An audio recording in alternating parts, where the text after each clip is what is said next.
आओ परमेश्वर के वचन की ओर चले और बाइबल से दूसरा शमूएल उसका 5 अध्याय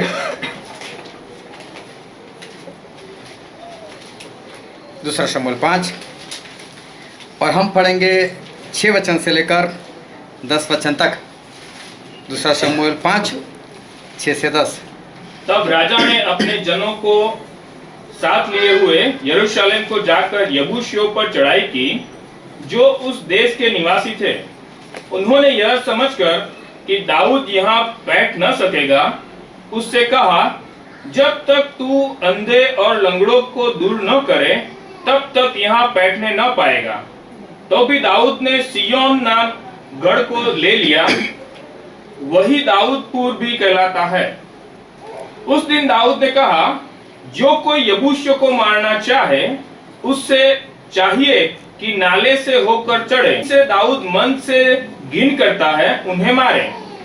इससे यह कहावत चली कि अंधे और लंगड़े भवन में आने न पाएंगे। और दाऊद उस गढ़ में रहने लगा और उसका नाम दाऊदपुर रखा। और दाऊद ने चारों ओर मिल्लो से लेकर भीतर तक की और शहरपनाह बनवाई। और दाऊद की बड़ाई अधिक होती गई और सेनाओं का परमेश्वर यहोवा उसके संग रहता था। परमेश्वर पिता का वचन हमारे बहुत ही आशीषित है और परमेश्वर पिता का वचन सच्चा है।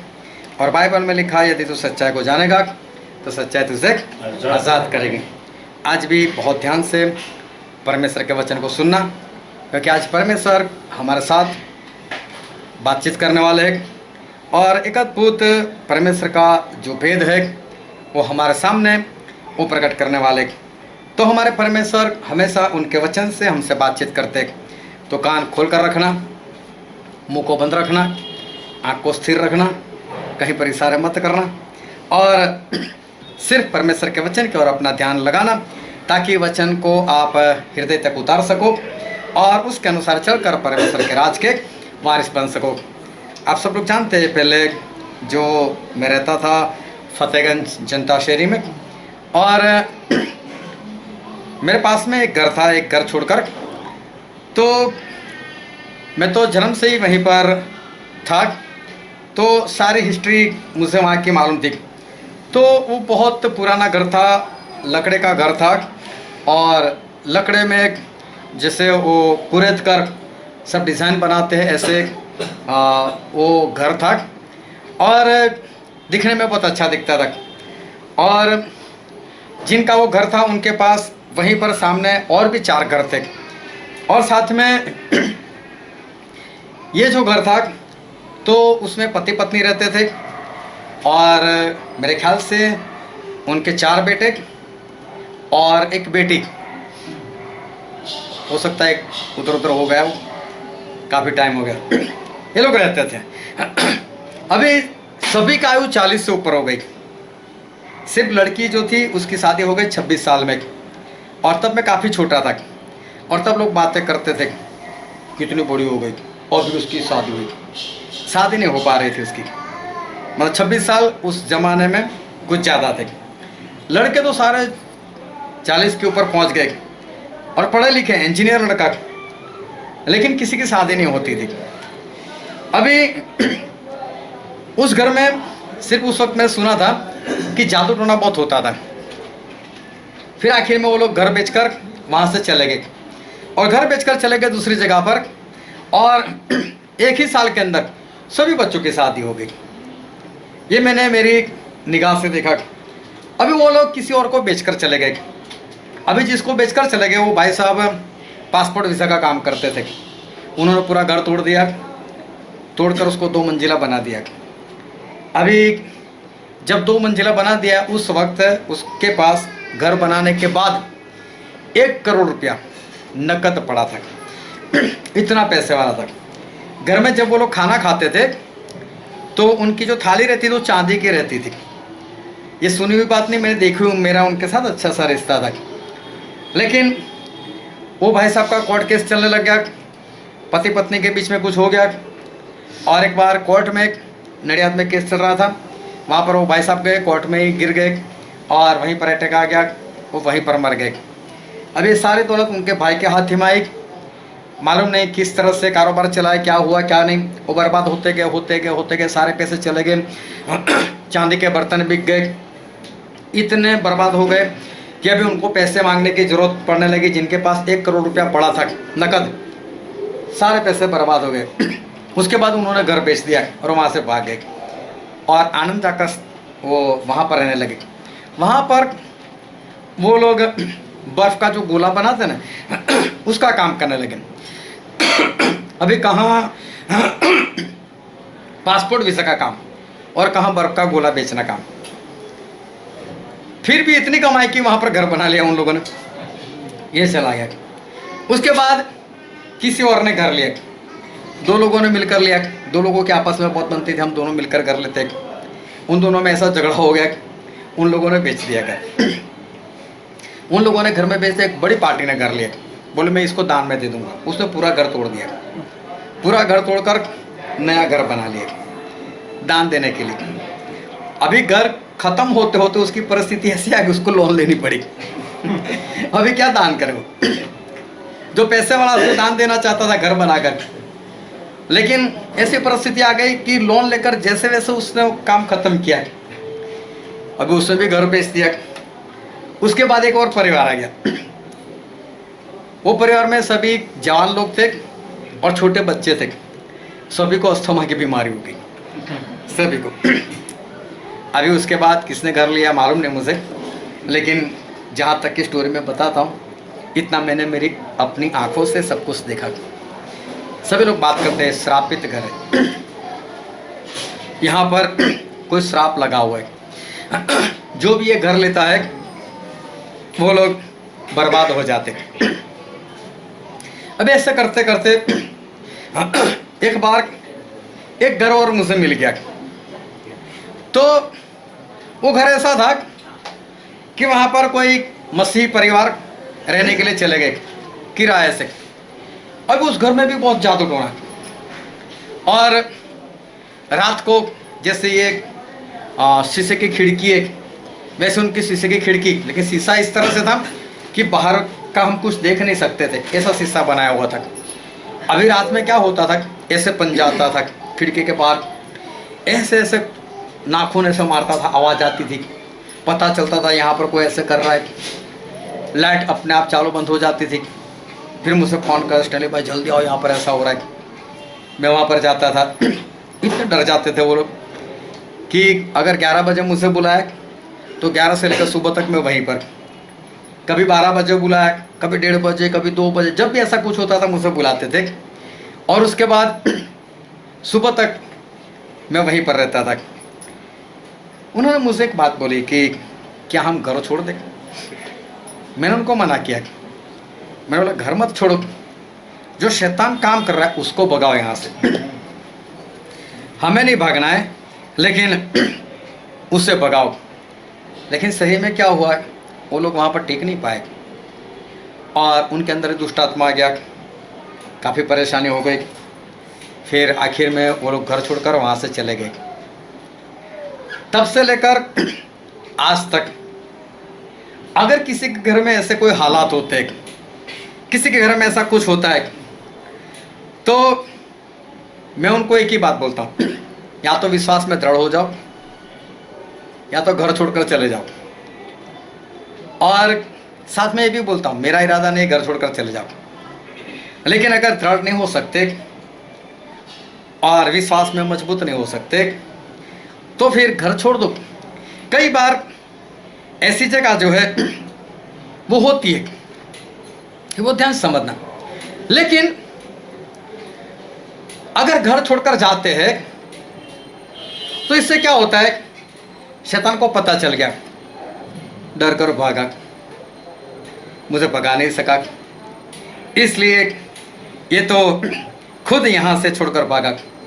अभी शैतान को जब पता ही है तो क्या वो वहाँ पर कौन सा रुकने वाला है? आप जहाँ भी जाओ वहाँ आपके पीछे वो आता ही है और परेशान करता है। जगह छोड़ने से हम शैतान से कभी आज़ाद नहीं हो सकते। अभी आसा नाम का राजा था, तो उसके विरोध में जो कुश नाम का देश था उसकी सेना उसके विरोध में लड़ने के लिए आ गई। अभी इसकी जो सेना थी आसा राजा की, वो थी 5,80,000, और सामने जो लोग आए उनके पास 10 लाख सैनिक थे। अभी आसा राजा डर गया, 10 लाख मैं कैसे लड़ाई करूं? तो उसने परमेश्वर से प्रार्थना की। दूसरा इतिहास उसके 14वें अध्याय में सारी बात लिखी हुई। अभी क्या हुआ, उसने परमेश्वर से प्रार्थना की, परमेश्वर मुझे सहायता करो, मेरे पास सिर्फ 5,80,000, सामने 10 लाख लोग, परमेश्वर कुछ करो। और परमेश्वर ने सहायता की, परमेश्वर वहां पर आकर लड़े। ऐसा लिखा है बाइबल में कि यहोवा और उनकी सेना ने लड़ाई की और आसा जीत गए। 10 लाख में से एक भी नहीं बचा और आसा की सेना में से एक भी नहीं मरा। आसा के राज में शांति हो गई, चारों ओर सभी लोग डर गए। लोगों को कहाँ दिखता है कि यहोवा परमेश्वर आए थे, उनकी सेना आई थी, किसी को तो कुछ दिखाई नहीं दिया। अरे आसा राजा 5,80,000 से 10 लाख लोगों को मार दिया, उसका एक भी इंसान नहीं मरा। मतलब कि योद्धा कितना पावरफुल होगा। अभी चारों ओर सभी लोग डर गए। ये था यहूदिया का राजा, जो इजराइल के 2 पार्ट बन गए थे। उसमें दाऊद की अंश जो थी वो 2 गोत्र के ऊपर राज कर रही थी, बिन्यामीन और यहूदा के गोत्र के ऊपर। उसको यहूदा का राजा बोलते थे। 10 गोत्र अलग से थे, उनको इजराइल का राजा बोलते थे। अभी दोनों आपस में भाई थे। अभी इजराइल का जो राजा था उसने इसके ऊपर चढ़ाई कर दी, आसा राजा के ऊपर चढ़ाई कर दी। अभी वो लोग इतने ज्यादा नहीं थे, तो इस वक्त आसा राजा ने क्या किया, आराम के राजा को बुलाया, उसको कुछ सोना चांदी दिया, अपने महल से निकाल कर दिया, और उसने जो परमेश्वर को अर्पण किया था वहां से भी निकाल कर लेकर आया और आराम के राजा को दे दिया। बोला अभी तू मेरे लिए लड़ाई कर और इजराइल का जो राजा उसको भगा दे यहाँ से। इसको तो पैसा मिला तो खुश हो गया, उसने इजराइल के राजा को मारकर भगा दे, चलो भाग यहाँ से। अभी आसा का काम हो गया। लेकिन परमेश्वर का एक दास वो वहां पर आया, परमेश्वर ने उनको भेजा था और उसने बोला आसा, क्या कुश की जो सेना थी वो बलवान नहीं थी? क्या उनमें 10 लाख लोग नहीं थे? उस वक्त तूने परमेश्वर के ऊपर भरोसा किया था, तो क्या परमेश्वर ने तुझसे बचाया नहीं था? लेकिन अब तूने अराम की सेना के ऊपर भरोसा रखा, इसलिए अराम की सेना तेरे हाथ से निकल गई। मतलब क्या था, लोग आसा से डरते थे, 10 लाख लोगों को मार दिया। अराम की सेना भी डरती थी, लेकिन अराम की सेना ने देखा ये तो खुद मेरे पास आता है, ये तो खुद मेरी सहायता मांगता है। उसको पता चल गया ना आसा तो कमजोर है। अभी वो अराम की सेना को आसा राजा वो कुछ नहीं कर सकता, वो डरपोक था।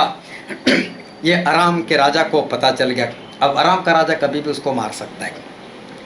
वो ध्यान से परमेश्वर के वचन को समझना। अगर आप भागे,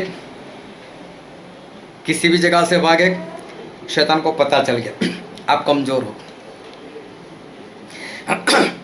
अब आप कहीं पर भी जाओगे, शैतान को मालूम है कमजोर है, जगह बदलने से कुछ नहीं होता है। तो शैतान जो है वो इंसान को परेशान करता रहता है। एक बार उसको पता चल गया कि ये आत्मा में ये कमजोर है। और देखो, हम जितने विश्वास करने वाले लोग हैं, हमारा एक नाम होता है, ये विश्वासी लोग, आत्मा से चलने वाले लोग, आत्मिक लोग। तो हम विश्वासी लोग, हम आत्मिक लोग, और आत्मिक जीवन मतलब हमारी एक लड़ाई है।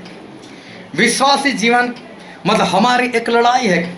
और रोमिया में ऐसा लिखा है, रोमन उसका 7वां अध्याय और उसका 23 वचन, परंतु मुझे अपने अंगों में से दूसरे प्रकार की व्यवस्था दिखाई पड़ती है, हाँ, जो मेरी बुद्धि की व्यवस्था से लड़ती है। हाँ, मेरे अंगों की लड़ाई वो मेरे अंदर के मनुष्यत्व के साथ वो लड़ती है। तो पौलुस ऐसा कहना चाहता है, मेरा आत्मा और मेरा शरीर वापस में लड़ता है। फिर और मुझे पाप की व्यवस्था के बंधन में डालती है, जो मेरे अंगों में है। हाँ, आत्मा और शरीर एक लड़ाई चलती है उनकी। आत्मिक जीवन मतलब है शरीर और आत्मा की लड़ाई। परमेश्वर ने कहा है आत्मा और शरीर एक दूसरे के विरोध में है। आत्मिक जीवन मतलब देह और आत्मा की एक लड़ाई चलती। और देखना इंसान क्या हुआ, मैं नहीं छोड़ सकता, मैं ऐसा नहीं कर सकता। तो शरीर में क्या है, उनका देह है जो आत्मा के विरोध में बात करते हैं। आत्मा तो बोलेगा मैं नहीं करना, मैं नहीं कर सकता, मैं नहीं कर सकती। ये आपस में एक लड़ाई चलती है, एक शरीर की और एक आत्मा की।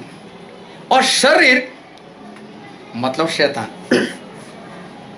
हमारा शरीर शैतान नहीं है, लेकिन शरीर की बातें मतलब कि शैतान की बातें। एक वचन हम पढ़ते हैं गलाती उसका 5वां अध्याय और 19, 20, 21 वचन। शरीर के काम तो प्रकट है, अर्थात व्यभिचार, गंदे काम, लुचपन, मूर्ति पूजा, हाँ, टोना, बैर, झगड़ा, हाँ, ईर्ष्या, क्रोध, विरोध, फूट, विधर्म, डाह, मतवालापन, लीला क्रीड़ा और इनके जैसे और काम है। हाँ, इनके विषय में मैं तुमको पहले से कह देता हूँ, जैसा पहले कह भी चुका हूँ कि ऐसे ऐसे काम करने वाले परमेश्वर के राज्य के वारिस न होंगे। ऐसे काम करने वाले, यहाँ पर 15 काम लिखे, ये 15 काम करने वाले और 15 काम के समान काम करने वाले, और इस 15 काम के समान और भी काम है। ऐसे काम करने वाले परमेश्वर का वचन ऐसा कहता है कि वो लोग स्वर्ग में नहीं जा पाएंगे। लेकिन एक बार फिर से 19 वचन शुरू करो तो क्या लिखा है? शरीर के काम तो प्रकट है। किसके काम? शरीर के काम। ये सारे काम किसके हैं? शरीर के काम है, लेकिन सारे के सारे काम आत्मा से होते हैं। सबसे पहले कौन सा है? व्यभिचार। व्यभिचार आत्मा से होता है। फिर गंदे काम, लुचपन, मूर्ति पूजा, हाँ, टोना, हाँ, बैर, झगड़ा, ईर्ष्या, हाँ, क्रोध, ये सारे काम जो है वो आत्मा से होते हैं। पहला राजा उसके 22 के 22 में लिखा है क्रोध की आत्मा है, और झूठ की आत्मा है। झूठ आत्मा से बुला जाता है। फिर न्यायों की किताब 9 के 23 में लिखा है बैर करना, वो भी बैर करवाने वाला एक आत्मा होता है। तो है शरीर के काम, लेकिन सारे काम जो शरीर के हैं वो होते हैं आत्मा से, मतलब कि शैतान के आत्मा से, दुष्ट आत्मा से सारे काम होते। एक जवान लड़की जो व्यभिचार में फंसी हुई थी, जब उसके लिए प्रार्थना कर रहे थे तो उसके अंदर से दुष्ट आत्मा बोलने लगा। और क्या बोलने लगा? बोले ये सब मैं करवाता हूँ इससे। वो सिगरेट भी पी रही थी, शराब भी पीती थी और व्यभिचार में थी। बोले सारे काम मैं करवाता हूँ।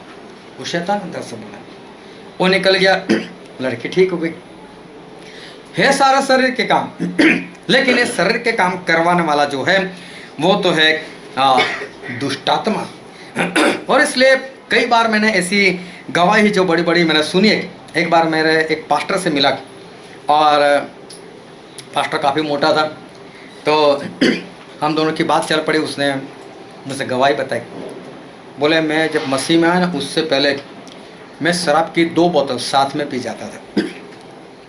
धीरे धीरे कर कर 2 बोतल साथ में चाहिए मुझे, और 2 बोतल पीने के बाद भी गांजा है, चरस है, वो तो चाहिए। कितना नशा। बोल मैं कहाँ पर पड़ा रहता था मुझे भी नहीं मालूम। मेरे घर वाले परेशान, मेरी पत्नी परेशान। मसीह में सब बंद कैसे हो गया? अगर उसको तो आदत लगी थी तो बंद कैसे हो गया? ये काम शैतान के है शरीर के काम। नशा करना शरीर का काम है, लेकिन करवाता है शैतान। और वो शरीर मतलब शैतान और आत्मा की लड़ाई है। एक और पास्टर से मैं मिला था, उसने मुझसे बोला था कि मेरे दिन की कम से कम कमाई, एक दिन की कमाई 10,000 थी, कम से कम। कभी लाख भी हो जाती थी, कभी 2 लाख भी हो जाती थी एक दिन में, क्योंकि वो नशे का वो व्यापार जो है वो करता था। लेकिन सब कुछ छोड़ दिया। और देखो मसीह में आने के बाद यही बात होती कि हम लोग क्या करते, छोड़ देते। जब भी हम मसीह में आते, जब हम विश्वास में आते, तो हम क्या बोलते हैं? पहले मैं ऐसा था, पहले मैं ऐसी थी, पहले मेरे अंदर ये था, पहले मेरे अंदर वो था, अब मैंने ये छोड़ दिया, मैंने वो छोड़ दिया, ऐसा हम बोलते। तो मसीह में आना, शरीर के कामों को छोड़ देना आत्मा और शरीर की लड़ाई होती है, और आत्मा जब विजय प्राप्त करता है शरीर के ऊपर, तब इंसान मसीह में आता है। और मसीह में आना मतलब शरीर के कामों का त्याग कर देना, पापों को छोड़ देना। लेकिन फिर भी कैसा होता है मालूम है, कई लोगों के जीवन में और ज़्यादातर सभी लोगों के जीवन में एक काम ऐसा रह जाता है जो नहीं निकलता। देखो मैं सब छोड़ दूंगी, इसके बारे में मत बोलना। एक बात बोल देते, मैं सबको छोड़ दूंगा, ये मेरे से नहीं होगा। एक बात बोल देते, ये मेरे से नहीं होगा। और कई बार तकरीबन सभी लोगों के जीवन में एक बात ऐसी हो रह जाती है, एक पाप ऐसे रह जाता है जो उनके अंदर मजबूती से बैठ जाता है, उस दिल के अंदर एक ऐसी जगह बना देता है कि वहाँ से निकलने का नाम ही नहीं लेता। बाकी सब कुछ आपको अच्छा लगेगा, एक काम ऐसा होगा नहीं छोड़ पाएगा। शाऊल देखो, इज़राइल की रखवाली करते थे और शाऊल आखिरी लड़ाई हारे, वरना शाऊल ने 40 साल तक राज किया, एक भी लड़ाई वो भी नहीं हारे थे। आखिरी लड़ाई में हार गए, मर गए उसमें। लेकिन वो दाऊद से नफरत करते थे। दाऊद ने 2 बार उनको बचाया। 2 बार दाऊद ने बोला कि मैं तेरे से बैर नहीं रखता, फिर तुम मुझसे क्यों बैर करता है। तो ये जो शाऊल थे उनके अंदर एक बात ऐसी घुस गई थी जो एक गढ़ बन चुकी थी, एक किला बन चुकी थी। गढ़ का मतलब ऐसा होता है कि पुराने जमाने में राजा लोग क्या करते थे, गढ़ बना देते थे। देखो सोनगढ़ नाम है, तो सोनगढ़ किसी जगह का नाम नहीं है, वो तो बन गया जगह का नाम। सोनगढ़ नाम का एक गढ़ है। आप कभी साउथ गुजरात में जाना तो सोनगढ़ नाम का एक पहाड़ के ऊपर एक गढ़ बना है, उसका नाम सोनगढ़ दिया था। अभी दुश्मन लोग क्या करते कि दुश्मन लोग ऐसे राजा को मारने के लिए ऐसे पहाड़ चढ़ेंगे। अगर ऐसे पहाड़ चढ़ेंगे तो जो ऊपर लोग हैं वो लोग क्या करेंगे, आसानी से अगर ऊपर से कोई पत्थर भी मारेगा, सब लोग ध्यान इधर बनाए रखो, जिनको बैठना हो तो बैठेंगे। गिलास भाई तो प्रचार नहीं कर रहे है ना, तो ध्यान इधर बना कर रखो। अभी सुनो कि गढ़ का मतलब ऐसा होता है कि जो ऊंचाई के ऊपर, पहाड़ के ऊपर ज्यादातर होता है, सिपाही लोग वहां पर होता है। अगर कोई पहाड़ चढ़ेगा, अगर नीचे से पत्थर मारेगा तो वो इतनी जोरों से नहीं जाएगा, लेकिन ऊपर से कोई ऐसे भी पत्थर छोड़ देगा ना, वो पूरे जोरों से आएगा। तो नीचे वाला जो है ना वो मर सकता है, ऊपर वाले को मार नहीं सकता। तो इसलिए राजा लोग जो थे वो गढ़ बनाते थे, और गढ़ को तोड़ पाना वो समझो कि नामुमकिन जैसी बातें थी। तो कई लोगों के जीवन में एक पाप ऐसा होता है जो गढ़ के समान बैठ जाता है इंसान के अंदर, और उसको इंसान जो है उसको छोड़ नहीं सकता, उससे आज़ाद वो नहीं हो सकता। मैंने बहुत लोगों को और बार बार एक बात सिखाई है, आलसपना, आलस्य, आलस जो है, लापरवाही जो है, उसको छोड़ो। वो ध्यान समझना। अभी मेरे घर में एक मोबाइल खो गया, छोटा सा मोबाइल, मैं घर में कहीं पर रख दिया था। हाँ, मिलता नहीं था। मैं बोला ढूंढो, ढूंढ कर बोलते थे नहीं मिला। मैंने बोला नहीं, झूठ बोल रहे। बोला क्यों? मैंने बोला बाइबल में तो ऐसा लगे ढूंढोगे तो मिलेगा। मैं ढूंढा नहीं है। वचन को हम गलत तो बोल नहीं सकते, वचन सही है। तो इसका मतलब ये हुआ कि बाइबल में जो लिखा है वो बात तो है ही सही। आज मिल गया वो मोबाइल, आज मिल गया। तो ढूंढते हैं तो मिल जाता है। तो मेरे कहने का मतलब ये है कि बाइबल में जो लिखा है वो सारी बातें वो सच है। तो बहुत लोगों को बहुत बार सिखाया, आलस छोड़ो, लापरवाही छोड़ो, आत्मा जीतो। अगर कोई मुझे ऐसा बोले मैंने बहुत मेहनत की और आत्मा नहीं जीत पाया, तो उससे बड़ा झूठा कोई नहीं।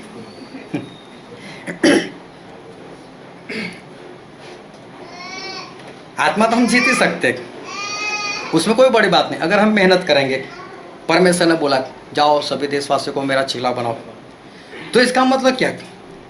हम कर सकते, तभी तो परमेश्वर ने बोला ना। अगर मैं बोलूं मेरे से नहीं होता तो परमेश्वर का वचन गलत है, फिर झूठ हो गया। तो बहुत लोगों को ये बातें सिखाई, यहां तक कि टारगेट भी दे दिया एक बार, तो ज़्यादा नहीं, महीने के 2 आत्मा जीते। मालूम नहीं कितने साल हो गए, आज भी जिनको मैंने सिखाया उनको मैं देखता हूँ वहीं पर है। आत्मा आया नहीं उनके पास, आज भी इंसान वहीं पर है। उकसाया भी बहुत, उत्तेजन दिया, ऐसे ऐसे वचन पुकारे कि जैसे उनको ऐसा अब तो करूंगा, अब तो करूंगा। हुआ भी ऐसा, लेकिन आलस, लापरवाही एक गढ़ बना चुकी अंदर, उससे आजाद नहीं हो पा रहे। ऐसा अंदर गढ़ बन चुका है कि इंसान उससे आजाद नहीं हो पा रहा है। कठोर वचन भी बोले, क्या काम के लोग अगर एक आत्मा नहीं जीत सकते, कठोर वचन भी बोले।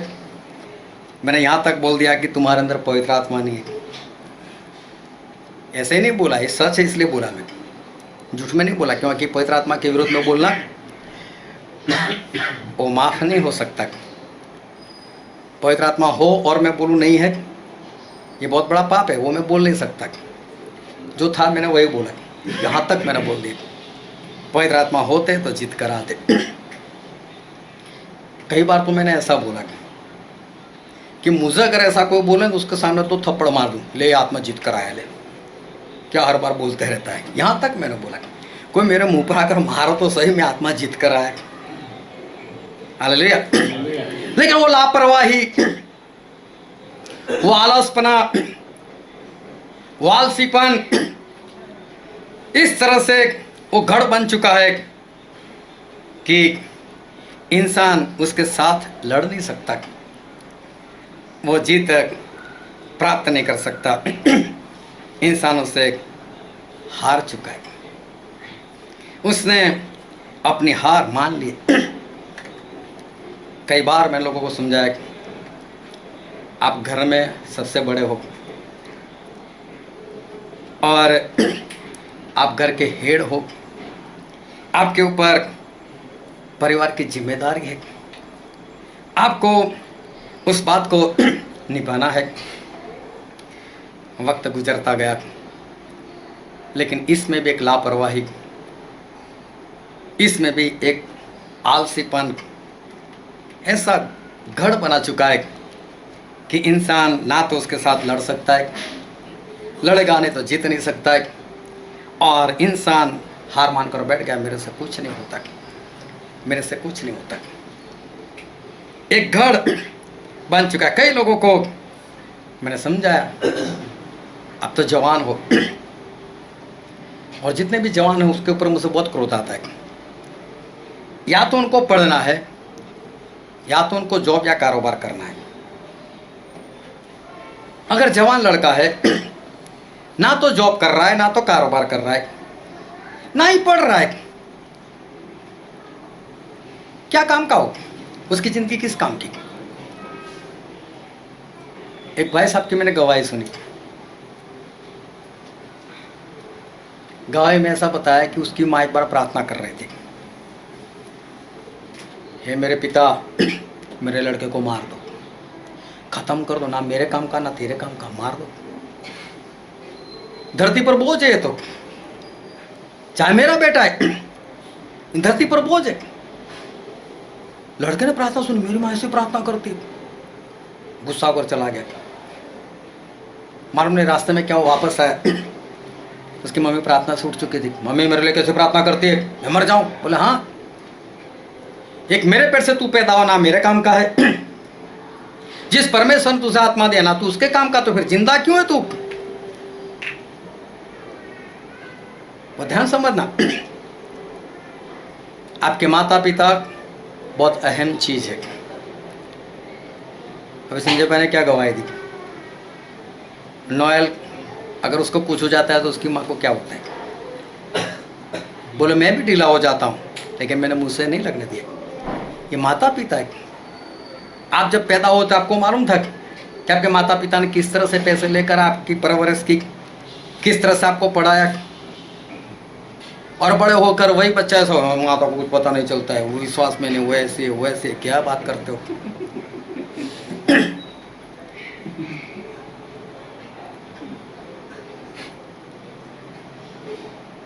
ये सच बात है। परमेश्वर हमको जीवन दिया है और माता पिता के कोख से हम इस धरती पर आए हुए। बाइबल में लिखा है अगर तू लंबा जीना चाहता है तो माता पिता का सम्मान कर, तभी तेरी आयु जो है वो तेरी आयु वो बढ़ेगी। लेकिन आलस,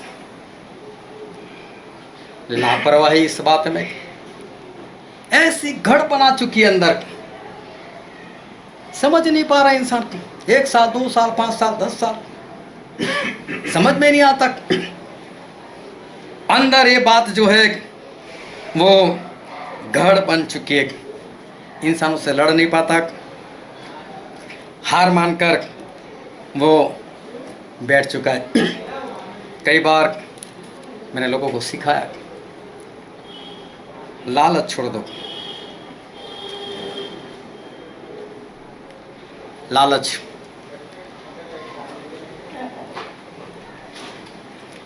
लालच एक ऐसी चीज है जो आपको पाप में डाल सकती है। दूसरा तीमुथियुस 6:10 में लिखा है लालच सभी पापों का मूल है। बोले गांधी बापू बोल करके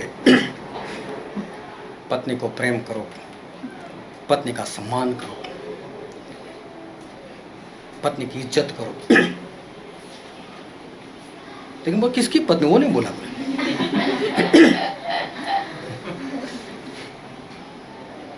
तो क्या दूसरे की पत्नी के लालच करना है? बाइबल में क्या लिखा है? बाइबल स्पष्ट लिखा है किसी की भी लालच मत कर, ना किसी के पति की, ना किसी की पत्नी की, ना पैसों की, ना धन की, ना घर की। इसका ड्रेस मेरे ड्रेस से महंगा कैसे?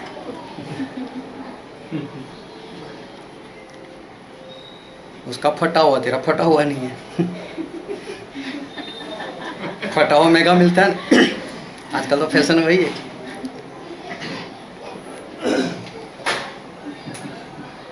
लेकिन कई बार इंसान ये लालच के अंदर, वो लालच उनके अंदर ऐसा गढ़ बन चुकी है, हर बार नया कारोबार, अब तो ये करता हूँ, अब तो इतने लाख कमाऊंगा, अब ये करता हूँ भाई इतने लाख कमाऊंगा। 6 महीने बाद देखो तो जीरो, कुछ है ही नहीं। कितनी लालच, छोड़ नहीं पाते इंसान।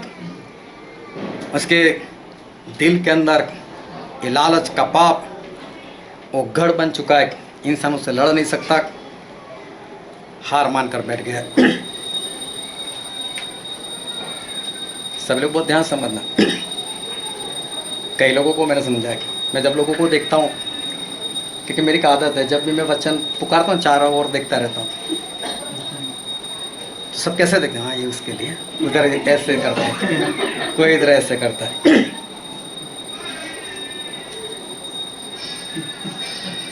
सभी यहीं पर है, सभी की भारी है।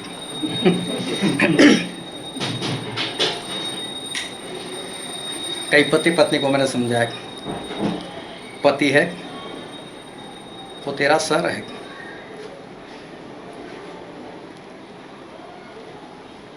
एक भाई साहब ने बोला जूते,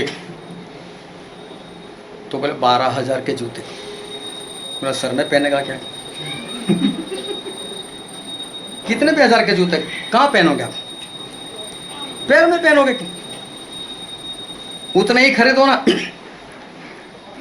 कई पत्नियां अपने पति जो सर है उसको जूते में बना कर रखती है। लड़ाई झगड़ा, बहुत समझाया, पति को भी समझाया, पत्नी को समझाया, क्या लड़ाई झगड़ा की।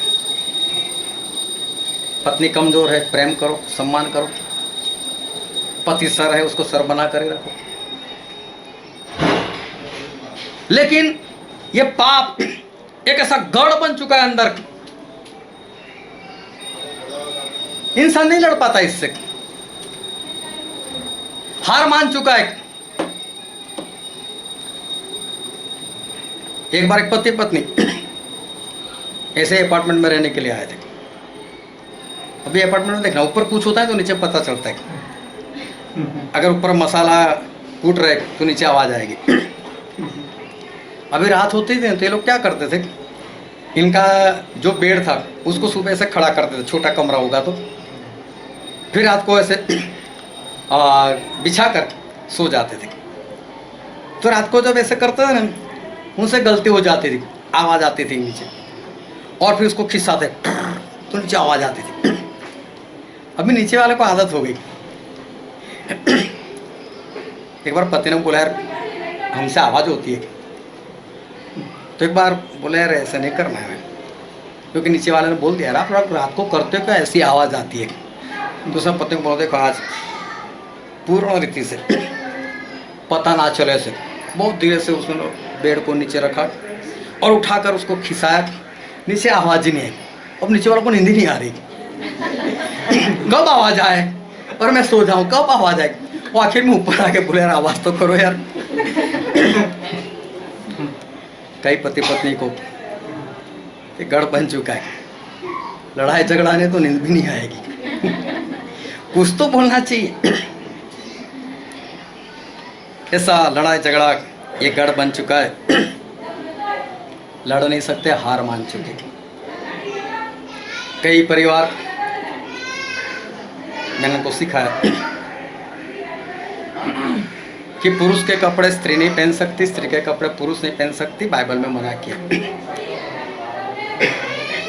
और आज एक बार फिर से बोल देता हूँ, अगर आपका बच्चा, आपकी लड़की और लड़का चाहे कितना भी छोटा, टी शर्ट मत पहना। और जब छोटा है तभी से ऐसे कपड़े पहनाओ कि पूरा शरीर ढके। कहीं ऐसा ना जब वो जवानी में पैर रखे तब आप उसको बोलो कि अभी ऐसे कपड़े नहीं, और तब वो बना कर आज तक तो पापा पहनाते, तब क्या हुआ। मैंने ऐसे लोग भी देखे जो दूसरे को सिखाते, लेकिन उनके घर में मैंने वही देखा है,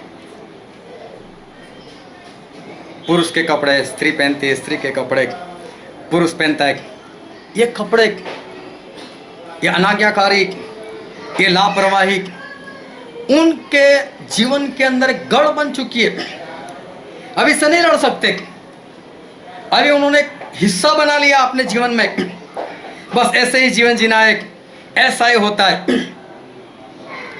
और कई लोगों के जीवन में ये सारी बातें, किसी के जीवन में ये तो किसी के जीवन में वो, लेकिन गढ़ बन चुकी, नहीं लड़ पा रहे, लड़ाई नहीं हो रही उनसे, हार मान चुके।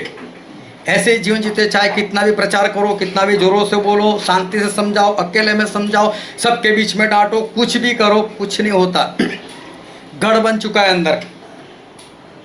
कभी भी मेरे सामने आकर ऐसा मत बोला मेरे से नहीं होता, इससे बड़ा झूठ कोई नहीं।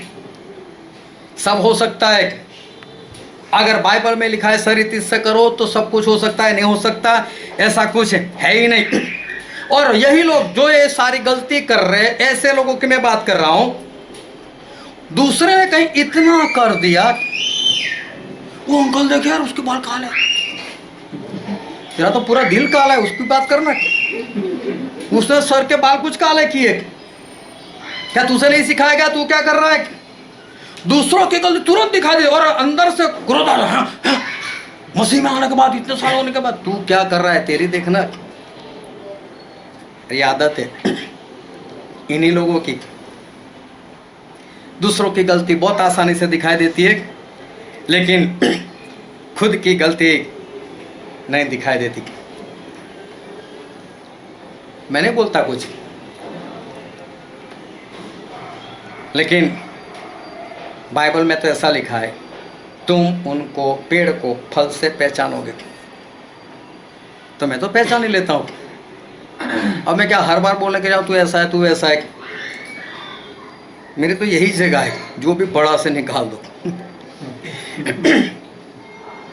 और भड़ास भी ऐसे निकालता हूँ, सामने कोई आता नहीं बोलने के लिए। क्योंकि मालूम एक तो मैं ही था, एक तो मैं ही थी। लेकिन किस लिए? किस गढ़ को तोड़ो, उसमें से बाहर आओ। परमेश्वर कहते हैं कि तुम पेड़ को फल से पहचान सकते हो। और इसलिए ऐसे सभी लोगों को मैं समझ जाता हूं कि किसके अंदर क्या है।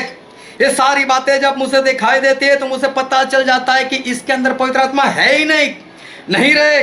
मुझे पक्का पता चल जाता है, क्योंकि बाइबल के वचन सब कुछ स्पष्ट है। बाइबल में सारी बातें लिखी जिससे हम सामने वाले को पहचान सकते हैं। इससे पता चल जाता है कि इसके अंदर पवित्र आत्मा अभी नहीं रहे, क्योंकि एक पाप ऐसा है, एक लापरवाही ऐसी है कि उनके अंदर एक गढ़ बन चुकी है और अभी इंसान उसको नहीं तोड़ पा रहा है।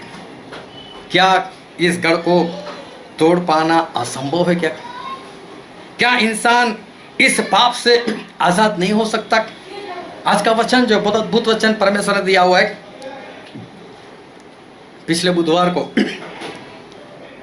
परमेश्वर ने वचन दिया था, उसी बुधवार को मुझे कल का वचन भी दे दिया था, उसी बुधवार को मुझे परसों का भी वचन दे दिया था। समझ लो पार्ट 1 2 3 चलेगा। तो क्या ये जो गढ़ बन चुका है आपके हृदय के अंदर, जो आपके दिल के अंदर एक पाप, एक लापरवाही, जो वर्षों से इतने वचन सुनने के बाद भी नहीं जा रही है, जो गढ़ बन चुकी, जिस पाप से आप बार बार सुनने के बाद भी आजाद नहीं हो पा रहे हो, क्या उसे तोड़ पाना असंभव है? क्या नामुमकिन है? ऐसा कुछ नहीं है। जब परमेश्वर अब्राहम से मिले थे तो उन्होंने अब्राहम से एक बात की थी। हम पढ़ते हैं उत्पत्ति का पुस्तक, उसका 15 अध्याय और 18 से लेकर 21 वचन तक पढ़ते हैं हम। उसी दिन यहोवा ने अब्राहम के साथ यह वाचा बांधी कि मिस्र के महानद से लेकर फरात नाम बड़े नद तक जितना देश है, अर्थात केनियों का, कनिजियों का, कदकोनियों, हित्तियों, परिजियों, रपाइयों, अमोरियों, कनानियों, गिरगाशियों और यबूसियों का देश मैंने तेरे वंश को दिया है। यहाँ पर लिखा है कि 10 प्रजा का नाम दिया है। परमेश्वर बोलते हैं जहाँ पर ये 10 प्रजा रहती है, वो 10 प्रजा का जो देश है वो मैंने तुझे दिया है, तुझे और तेरी अंश को। हम सब सारी स्टोरी जानते हैं कि अब्राहम को नहीं मिला था, ईसा को भी नहीं मिला था, याकूब को भी नहीं मिला था। उसके बाद उसके जो 12 गोत्र हुए वो लोग वहाँ मिस्र में चले गए। वहाँ पर 400 साल की गुलामी के बाद जो वहाँ से आज़ाद हुए, वो पीढ़ी भी रास्ते में ख़त्म हो गए। उसके बाद इनको ये सारा देश मिला था। लेकिन परमेश्वर ने अब्राहम को बोला था कि अब्राहम ये 10 प्रजा जहाँ पर रहती है वो जगह मैं तुझे दे दूंगा।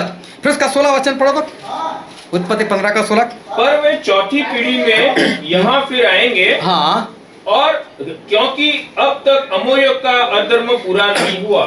अमोरियों का अधर्म पूरा नहीं हुआ मतलब इनका पाप का घड़ा अभी तक भरा नहीं। मतलब पाप का घड़ा भर जाएगा तब मैं इनका नाश कर दूंगा, लेकिन अभी नहीं। अभी सोचो कि जब भी परमेश्वर ऐसी बातें करे कि इनका पाप का घड़ा नहीं भरा या इनका पाप अभी इतना बड़ा नहीं, मैं इनका नाश करना चाहता हूँ, तो एक बात दिमाग में ठान लेना कि परमेश्वर कभी किसी का नाश जो है वो नहीं चाहते। अगर परमेश्वर ने बोला कि इनका देश मैं तुझे दे दूंगा लेकिन अभी नहीं, उनको कुछ वक्त दिया, तो परमेश्वर उनको बचाने का भी बहुत प्रयत्न किया होगा, जो बाइबल में नहीं लिखा। लेकिन हम एक वचन पढ़ते जिससे आपको पता चल जाएगा। आमोस भविष्यवक्ता का पुस्तक, उसका 9 अध्याय और 7 वचन।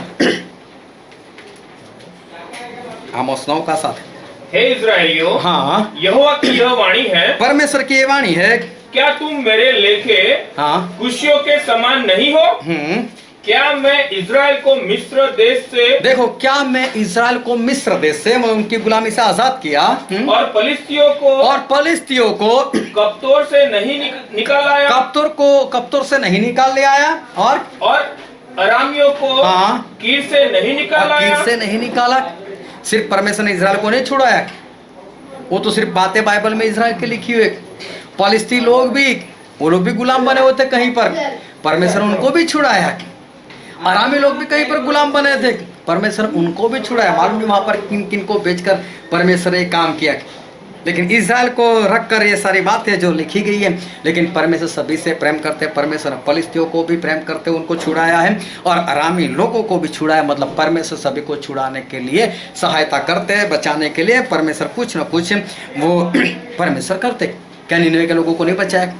बोल तो ऐसा दिया था, 41वें दिन मर जाएंगे, क्या मार दिया उनको? परमेश्वर नहीं चाहते थे कि मैं उनको मार दूं। तो हमारे परमेश्वर जो है वो कभी भी किसी को मारना नहीं चाहते, उसको चेतावनी देते, उनको वक्त देते। ये सारे गढ़ वाले याद रखना। जब वो चेतावनी का वक्त खत्म हो जाता है, तब तक इंसान अगर नहीं सुधरता, फिर परमेश्वर उनको मारते। 100 साल जहाज बनाने को नूह को इसीलिए लगे। अगर परमेश्वर मारना चाहते तो एक ही दिन में बना करते थे, चल नूह आजा अंदर, सभी को खत्म कर दो। नहीं, 100 साल इसीलिए परमेश्वर ने दिए थे ताकि दुनिया बचाई जाए।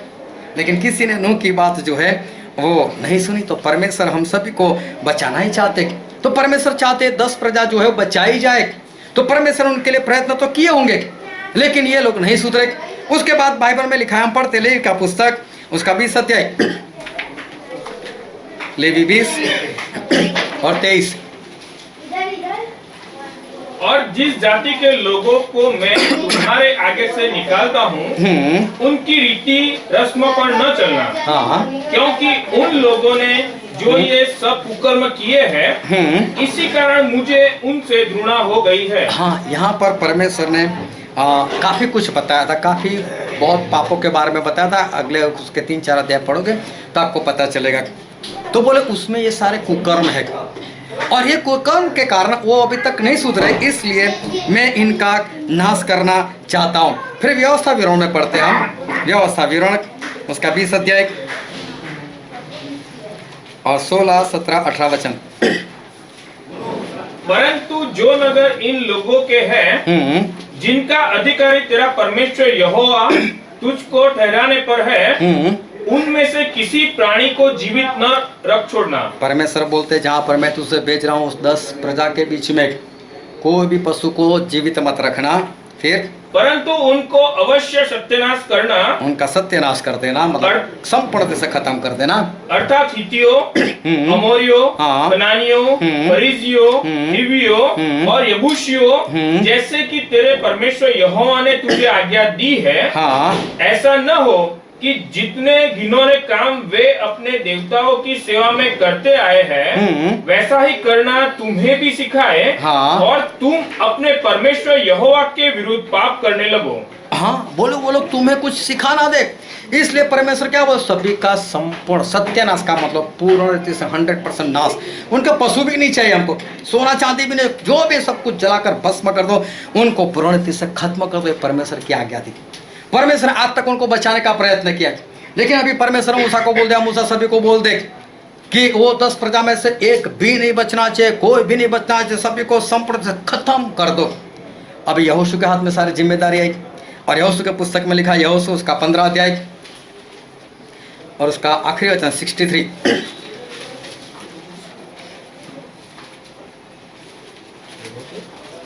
15 का 63, 63। यरूशलेम के निवासी यबूसियों को, यरूशलेम के निवासी, यरूशलेम जो इज़राइल के बीच में पड़ता है, उस यरूशलेम के निवासी मतलब वहां पर बसने वाले यबूसियों को यहूदी न निकाल सके।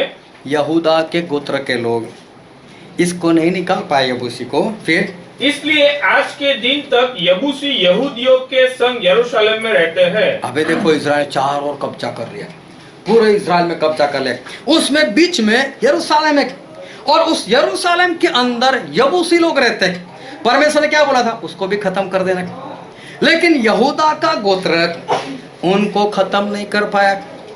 तो यहूदा का गोत्र क्या होता, 12 गोत्र साथ में लड़ते थे, एक भी गोत्र 12 के 12 मिलकर भी यबूसी लोगों को वहां से नहीं निकाल पाया, उनको नहीं मार पाया। फिर आते हैं आगे उसका न्यायों की किताब, उसका 1 अध्याय और 21 वचन। और यरूशलेम में रहने वाले यबूसियों को बिन्यामीनियों ने न निकाला। हाँ इसलिए यबूसी आज के दिन तक यरूशलेम में बिन्यामीनियों के संग रहते हैं। हाँ, और भी बिन्यामीन लोग भी उसको नहीं निकाल पाए और ये सभी लोग साथ में रहने लग गए। भाई बहुत ध्यान से समझ आज का वचन, परमेश्वर का अद्भुत भेद हमारे सामने खोलने के लिए जा रहे हैं। यबूसी लोग इज़राइल के यरूशलेम में रहते थे। अभी ये इज़राइल के लोग कैसे थे मालूम थे? यहूदा का गोत्रक, लेवी का गोत्रक, दान, ये सारे लोग सुरमा थे। और बालक ने तो यहाँ तक बोला जिस तरह से बेल घास को चाट जाता है, मतलब पूर्ण रीति से खत्म कर देता है, ऐसे इज़राइल के लोग सभी को खत्म कर देता है। लेकिन सारे मिलकर भी यबूसी लोगों को नहीं निकाल पाए। यहूदा का गोत्र भी नहीं और बिन्यामीन का गोत्र भी नहीं, इनको नहीं निकाल पाया और इनके साथ रहने लगे। जबकि परमेश्वर ने बोला था सबको खत्म ही कर देना, लेकिन ऐसा नहीं हुआ। ये लोग तो इसके साथ रहने लगे। देखो चारों ओर इज़राइल और बीच में यबूसी, मतलब चारों ओर से घिरे हुए लोग क्या तो अभी उसको नहीं हटा सकते? क्या तो भी ये लोग इनको नहीं मार सकते? क्यों इज़राइल के लोग उस यबूसियों को नहीं मार पाए? क्यों इज़राइल लोगों के अंदर क्या इतनी ताकत नहीं थी? यबूसी उनके साथ रहते थे लेकिन फिर भी उनको नहीं निकाल पाए, नहीं मार पाए। इसका एक कारण था, जहाँ पर यबूसी लोग रहते थे इज़राइल के यरूशलेम के अंदर, उनके पास मजबूत गढ़ था। ये लोग गढ़ में रहते थे। साथ में उस गढ़ के चारों ओर नाला था। नाला का मतलब झरना, वो चारों ओर पानी था। अभी जिसको भी वहां पर उस गढ़ के ऊपर जाना है लड़ाई करने के लिए, पहले तो नाला क्रॉस कर जाना है पानी में से, फिर उधर जाकर उस गढ़ को मारकर गिराना है। लेकिन किसी भी इज़राइल में इतनी शक्ति नहीं थी, ना यहूदा के गोत्रों में या 12 गोत्रों में या बिन्यामीन के गोत्रों में, किसी में भी इतनी शक्ति नहीं थी। कोई भी यबूसी लोगों को नहीं निकाल पाया। ऐसे हमने 2 जगह पर पढ़ा और सभी लोग यबूसी लोगों के साथ जो है वो रहने लगे। अभी देखो ये लोग तो यरदन को क्रॉस कर आए थे, यरीहो का कोट भी तोड़ कर आए थे, तो क्या ये कम था? क्या ये लोग इसको नहीं तोड़ सकते? क्या इस बार वो परमेश्वर से नहीं बोल सकते परमेश्वर इतना मजबूत गढ़ है, कुछ तो करो? यहोशू ने पूछा था परमेश्वर यरीहो का कोट है, मैं क्या करूं? बोले हर रोज एक बार वो उसकी यात्रा कर बैठ जाओ, 7वें दिन 7 बार ऐसा करना, गिर जाएगा। तो यबूसी लोगों के गढ़ के बारे में क्यों किसी ने कुछ नहीं बोला? और ये लोग मार नहीं पाए उनको, और आखिर में ये लोग उनके साथ ही रहने लग गए। जबकि यरदन का पानी ढेर हो गया था इनके कारण, और फिर भी ये लोग जो है वो उनको नहीं मार पाए। वो ध्यान से परमेश्वर के वचन को सुनना, जो वचन आज हमने पढ़ा था 2 शमूएल 5वां अध्याय और 6 से 10 वचन। और वहाँ पर दाऊद राजा है, और दाऊद राजा है तो दाऊद ने आसानी से इस यबूसियों को मार दिया, उनके गढ़ को भी जीत लिया। और उनका जो गढ़ था उस गढ़ को दाऊद नगर, दाऊदपुर नाम दे दिया, सियोन का गढ़। और दाऊद तो उसी गढ़ में रहने लग गया। जबकि पूरे इज़राइल मिलकर आज तक इस यबूसी लोगों को नहीं मार पाए थे, और दाऊद ने तो आसानी से, देखो जहाँ वो जो वचन हमने पढ़ा तो वहाँ पर ऐसा कुछ लिखा ही नहीं कि ऐसा नहीं हो सकता था, लेकिन बिंदास से दाऊद ने तो अपना काम जो है वो कर दिया। लेकिन उसका 6 वचन पढ़ो तो क्या लिखा है? तब राजा ने अपने जनों को साथ लिए हुए यरूशलेम को जाकर यबूसियों पर चढ़ाई की। यबूसी लोगों के ऊपर चढ़ाई कर दी जो उस देश के निवासी थे, जो उस देश के निवासी थे। आज तक यबूसी लोग वहीं पर रहते थे। फिर उन्होंने यह समझकर, उन्होंने मतलब यबूसियों ने ये समझा कि दाऊद यहाँ बैठ न सकेगा, दाऊद यहाँ पर आएगा ही नहीं। क्यों? ये तो यहोशू के वक्त से चल रहा था। बहुत लोगों ने मारने का प्रयत्न किया, लेकिन यबूसी लोगों को मार नहीं पाता था, उस गढ़ में कोई जा ही नहीं पाता था। यबूसी लोग ऐसे, अरे दाऊद तो आएगा ही नहीं। दाऊद को भी हिस्ट्री मालूम होनी चाहिए ना, वर्षों से हमारे लोग इसके ऊपर कब्जा ही नहीं कर पाए, तो मैं क्यों जाऊं? तो इनका मानना क्या था? दाऊद नहीं है, यहाँ पर नहीं आ सकता, दाऊद यहाँ पर अंदर नहीं घुस सकता। अभी तक जितने भी लोग थे वो सारे लोग फेल हो गए थे। इसलिए इनका मानना, यबूसी लोगों का मानना, देखो इज़राइल के अंदर ही रहते हैं, चारों ओर इज़राइल, लेकिन बीच में यबूसी लोग, और फिर भी बिंदास, इज़राइल को कुछ नहीं कर सकता। और उनका मानना था दाऊद हमको कुछ नहीं कर पाएगा, दाऊद आएगा ही नहीं, वो तो सुनकर ही चला जाएगा। फिर आगे पढ़ क्या लिखा है? उससे कहा, जब तक तू अंधे और लंगड़ों को दूर न करे, हाँ, दाऊद को ऐसा बोला, जब तू अंधे और लंगड़े को ना मार दे, तब तक यहाँ बैठने न पाएगा। तब तक तू अंदर नहीं आ पाएगा। मतलब ये जो गढ़ था इतना मजबूत था यबूसी लोगों का कि उसकी रखवाली अगर अंधे और लंगड़े को भी दे देना तो भी वो लोग भी सबको मारकर भगा सकते हैं। इतना मजबूत था, ये लोग अंधे और लंगड़े को भी नहीं मार सकते थे। तो यबूसी लोग बिंदास से बोल रहे, आने दे दाऊद को, ए दाऊद तू हमारे अंधे और लंगड़े को भी नहीं मार पाएगा। मतलब वो भी तेरे ऊपर भारी पड़ जाएंगे, ये मजबूत गढ़ है, अंधे और लंगड़े भी तुझे मारकर भगा सकते, ऐसी ये जगह थी। फिर तो भी दाऊद ने सिय्योन नाम गढ़ को ले लिया। फिर भी दाऊद ने तो उस गढ़ को जीत लिया। कितना आसानी से लिखा, दाऊद ने जीत लिया। बस दाऊद ऐसा वैसा नहीं था, दाऊद ने वहां पर विजय प्राप्त किया, और वो भी कैसे? आसानी से। बाइबल में ऐसा कुछ लिखा ही नहीं कि दाऊद को बहुत मेहनत हुई, दाऊद इतनी सेना को लेकर गया, दाऊद ने परमेश्वर को ये पूछा, दाऊद ने ऐसा किया वैसा, कुछ भी नहीं। बहुत आसानी से दाऊद ने फिर भी उस गढ़ को जीत लिया। आज तक उसको कोई जीत नहीं पाया था। दाऊद वो जीत कर आ गया और उसको नाम भी बदल दिया और बोल दिया ये दाऊद नगर आज से, ये यबूसियों की जगह नहीं है। देखो दाऊद वहां पर जीत पाए। दाऊद कैसे जीत पाए? दाऊद जो थे ना बचपन से लड़ाकू थे, छोटे थे तब से। भालू आया, मेमने को पकड़े, छोटा बच्चा भालू के सामने खड़ा गया, चल छोड़, उसने इसके ऊपर हमला कर दिया, मार दिया उसको। और बाइबल में जिस तरह से लिखा है, मैंने पहले भी बताया कि उसको एक ही बार में ऐसा मारा, एक ही पंच ऐसा मारा, भालू वहीं का वहीं ढेर। कुछ वक्त के बाद या दूसरे दिन क्या, कभी भी सिंह आ गया, उसे तो भेड़ को ही ले लिया। दाऊद पीछे भागा, ए सिंह चल छोड़ इसको। सिंह बोलता है तू एक छोटा लड़का मुझे ललकारता है, मैं जंगल का राजा। बोल उसकी दाढ़ी पकड़ ली ऐसे, सोचो। और एक ही पंच ऐसा मारा, सिंह वहीं पर ढेर। दाऊद का पिता बोलता है देख कितने दिन से लड़ाई चल रही है, क्या मालूम वहां पर क्या हो रहा है, कुछ पता नहीं चलता है, जा जाकर देख कर आते हैं। 3 भाई वहां पर है, और उसमें तो एक अलियाब था। शमूएल भी सोचता था इसका ही अभिषेक कर दूं, ये राजा बन सकता है।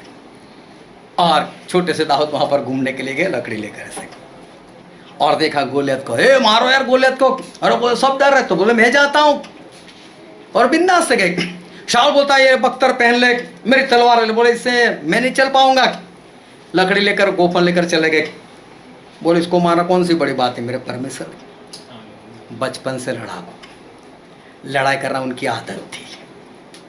पूरा दाऊद का चरित्र देखना, दाऊद लड़ाई ही की है बस। परमेश्वर ने बोला दाऊद तू मेरा घर नहीं बनाएगा, तूने बहुत लड़ाई की है। दाऊद शुरू से वो लड़ रहे थे, और अब तो राजा है, क्या यबूसी को छोड़ देंगे क्या? जब राजा नहीं थे तब इतनी लड़ाई लड़कर आए, इतने लोगों को मार कर गिरा दिया, तो अब तो राजा है। और 7वां वचन एक बार फिर से पढ़ो। तो भी दाऊद ने सिय्योन नाम गढ़ को ले लिया, वही दाऊद पूर्वी कहलाता है। हाँ, दाऊद ने उस सिय्योन गढ़ को जीत लिया जिसमें यबूसी लोग रहते थे। आज तक यहोशू से लेकर कोई भी उसको वश नहीं कर पाया था, कोई भी उसको मार नहीं पाया था। सभी लोग हार मान चुके थे, यबूसी लोगों के साथ मिलकर रहते थे। लेकिन दाऊद ने मिलकर रहना नहीं सोचा, बचपन से लड़ाकू, और उन्होंने उन सभी को मारकर भगा दिया। बाकी सब लोग जो है वो दोस्ती कर कर बैठे थे, और यबूसी लोगों के साथ ऐसे ही रहते थे। Hallelujah, hallelujah. आज परमेश्वर के लोग, विश्वासी लोग, आत्मिक लोग, वही एक लापरवाही के साथ, वही एक पाप के साथ जो गढ़ बन चुका है। अरे अरे बहुत अच्छा लगता है तेरे साथ, मैं तेरे को नहीं मारूंगा, मैं मार ही नहीं सकता। कितने आसानी से लोग रहते, लड़ाई झगड़ा के बिना तो मैं नहीं सोने वाला। लापरवाही तो करूंगा। स्टैनली तुझे जितना प्रचार करना है कर ले, आज 2021 है, 2221 आएगी तो अभी एक आत्मा जीतूंगा नहीं, देख लेना तुम। मैं तो उसके साथ रहता हूं, मेरी तो दोस्ती है उसके साथ, लापरवाही के साथ। कितनी लापरवाही, गढ़ बन चुका है। इंसान लड़ने को छोड़ बैठा है क्योंकि उसको इतना मालूम है मेरे से कुछ नहीं हो सकता। ये गढ़ बन चुका है, ये गढ़ बन चुका है। मालूम है लोग बात करते हैं अब ये इंसान नहीं सुधर सकता, ये कुछ नहीं कर सकता। क्यों? लोग देखते हैं 1 साल 2 साल 10 साल, जब कुछ भी ऐसी बातें दिखाई नहीं देती तब लोग बातें करने लगते हैं इससे कुछ नहीं हो सकता। घर बन चुका है, स्त्री पुरुष के कपड़े पहनेगी, पुरुष स्त्री के कपड़े पहनेगा। घर बन चुका है, जो लापरवाही है बस जिम्मेदारी नहीं उठानी तो नहीं उठानी। घर बन चुका है, उसके साथ लड़ नहीं सकते, आत्मा नहीं जीतना तो नहीं जीतना। यहूदा जिसका नाम का अर्थ होता है स्तुति, स्तुति में कोई दम ही नहीं है। यहाँ कर गला फाड़ कर गाओ, वातावरण वैसा का वैसा ही, कुछ भी नहीं होने वाला। लेकिन दाऊद आसानी से जीत कर आए। क्यों? लड़ते ही रहे थे। आज तक उन्होंने कभी भी हार नहीं मानी थी। आज एक बार फिर आशा रखते हुए मैं फिर बोल देता हूँ, यबूसी के साथ रहना बंद करो। ये छोड़ दो जो गढ़ बनाकर आपके अंदर यबूसी बैठा हुआ है। चाहे आत्मा नहीं जीतने देता, चाहे आपने उसके साथ दोस्ती कर ली, चाहे परिवार की जिम्मेदारी नहीं उठा सकते, चाहे आपके घर में पति पत्नी के लड़ाई झगड़े बंद नहीं होते, आपने उसके साथ दोस्ती कर ली, उसके साथ रहना सीख लिया है और आपको ऐसा बस यही मेरी जिंदगी है, इसके साथ दोस्ती कर रहो। लेकिन मैं बोलता हूँ यहोशू को छोड़ो, दूसरे गोत्र को छोड़ो, दाऊद को याद रखो। दाऊद ने दोस्ती नहीं की, वो गढ़ लेकर उसमें खुद रहने लग गया। मेरे परमेश्वर मेरे साथ यहीं पर रहेंगे और शैतान अगर तेरे में ताकत, तू मुझे यहाँ से बाहर निकाल। आज भी उसको दाऊद पूरी कहते हैं, आज भी उस जगह को दाऊद नगर कहते हैं। उस गढ़ में मैं जाकर आया और 50वें दिन पवित्र आत्मा वहीं पर आए थे। जब उसी के साथ रहना बंद करो, जो आपके दिल के अंदर वो पाप जो घर बनाकर बैठा है, लड़ो उससे मारो। ये मत बोलो कुछ नहीं हो सकता। हो सकता है, अगर लड़ने की आदत डालोगे मर जाओ ना, तो और क्या। लेकिन उसके साथ दोस्ती क्यों करने की? मारो और परमेश्वर सहायता करेंगे, लेकिन पाप के साथ रहना बंद कर दो। ये यबूसी लोग पढ़ो तो जो 8वां वचन उसका 7 से पढ़ो तो भी दाऊद ने सिय्योन नाम गढ़ को ले लिया। हाँ, वही दाऊदपुर भी कहलाता है। हाँ। उस दिन दाऊद ने कहा, जो कोई यबूसियों को मारना चाहे। हाँ, आज तक नहीं मार पाए थे, लेकिन आज दाऊद बोलते मारो। बोलो, जो कोई यबूसी को मारना चाहता है उससे चाहिए कि नाले से होकर चढ़े। हाँ, नाले से, चारों ओर नाला था, कोई बात नहीं, चढ़ जाओ। मैं तो गढ़ जीत कर आया, अभी क्या रह गया? मारो उसको, नाला चढ़कर चले जाओ उस पर और उसको मारकर भगाओ। नाला मतलब झरना, झरना मतलब पानी, पानी मतलब परमेश्वर का वचन, पवित्र आत्मा। डूबकर निकलो ना उस ओर, मारो ना उसको। ये तो नाला देखकर ही डर रहे, कैसे जाए उस पार।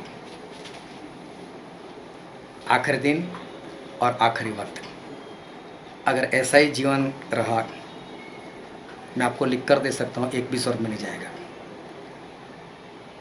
जाना चाहते हो तो लड़ो और मारकर भगाओ, इस गढ़ को तोड़ दो बस। अब वक्त नहीं है। अब मेरे पास रोते हुए मत आना, हंसते हुए आना कि मैंने इस गढ़ को तोड़ दिया है, और मुझे वो कर बताओ जिसकी मैं आस आपके पास रखता हूँ। ये वचन ऐसे ही मैं नहीं दे रहा, आपको सुनाने के लिए नहीं दे रहा हूँ, मुझे रिजल्ट चाहिए। मैं चाहता हूँ कोई भी नाश ना हो, सारे लोग बचाए जाए। आओ सभी अपनी आंखों को बंद करें, अपने मस्तकों को प्रभु सा के आगे झुकाए। जो राजाओं के राजा है, जो प्रभु के प्रभु है, जो हमारे बीच में उपस्थित है, सभी लोग अपनी आंखें बंद रखें। मेरे प्रियो।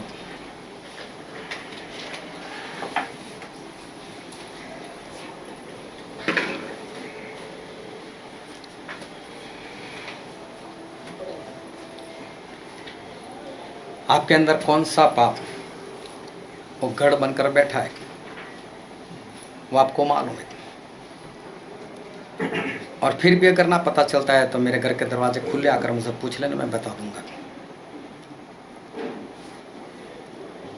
तोड़ दो उस गढ़ को। आज तक कोई उस यबूसी लोगों का गढ़ नहीं तोड़ पाया था, जबकि परमेश्वर ने पहले से बोल दिया इनके साथ मत रहना, वो उनके जैसे आपको बना देंगे। और दाऊद ने बनना नहीं चाहा उनके जैसा, दाऊद उनके साथ रहना नहीं चाहा, और उन्होंने उस गढ़ को तोड़ दिया, जीत लिया, और लोगों को बोला नाला पार कर कर जाओ, यबूसी लोगों को खत्म कर दो। जो भी गढ़ बनकर बैठा है अंदर, उस यबूसी को, उस पाप को तोड़ दो, लड़ाई करो उसके साथ, बच जाओ, ताकि सर के दरवाजा आपके लिए खुला हो जाए। ये वचन समझने के लिए, ग्रहण करने के लिए, उसके अनुसार चलने के लिए प्रभु यीशु की कृपा हम सभी पर होने पाए। Thank you Jesus.